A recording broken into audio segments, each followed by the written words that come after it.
What is up, everybody? Welcome back to Kiwi Labs Pickleball YouTube channel. Today we're talking about some carbon fiber controversy that I think people stopped talking about when it's still very much an issue.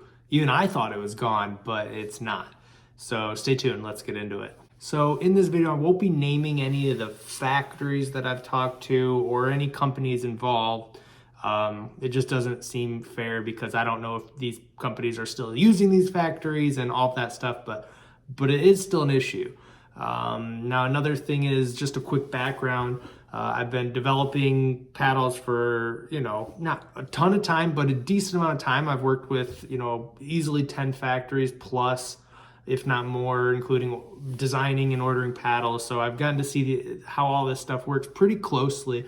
And that's how I stumbled upon this issue. You're wondering, why do I look like I got punched in the face? I actually got sunburned snowboarding this weekend, which I didn't know could happen, but I did. Anyways, what we're gonna be focusing on is specifically T700 carbon fiber. It's definitely the most popular on paddles. There's a lot of people using 3K, and I can't say that that's an issue that this would fall under. I think this is mostly T700, so that is what I'm focusing on in this video.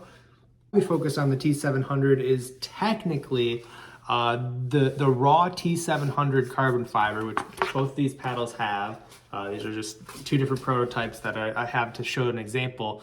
They're using that, and the raw T700 is actually too gritty. We'll actually talk about what you need to pass the USAPA gritty standards. We'll get into that in a little bit, but basically, as is, it won't pass. It's too rough.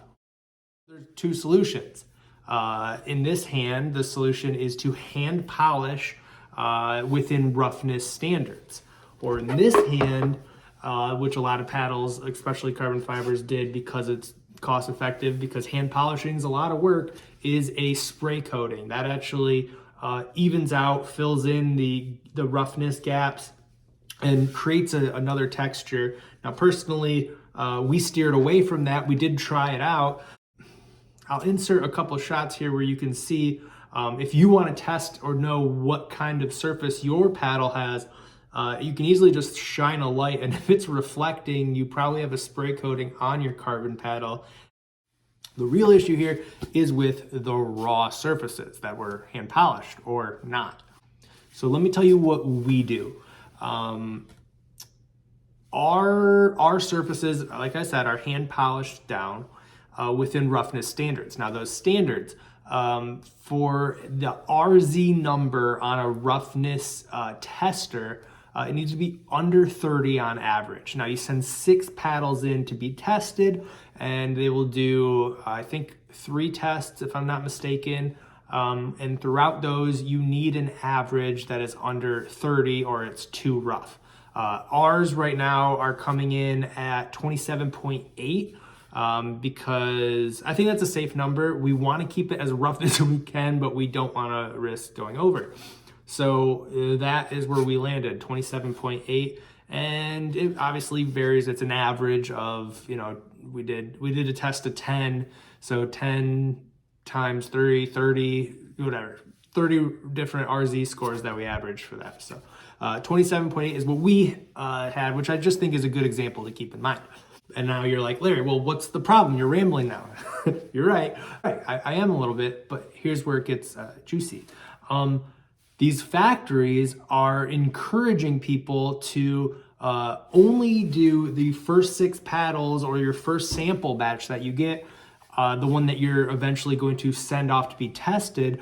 They are only polishing that batch and none other from then on out. If you recall, that's what happened to Carbon.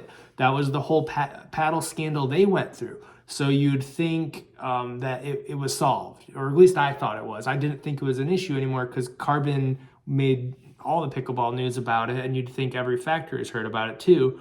But no, they're actually still actively just polishing that first batch so they pass, and then cutting costs by just sending out the raw fiber as is to everyone else. It's not just the factories.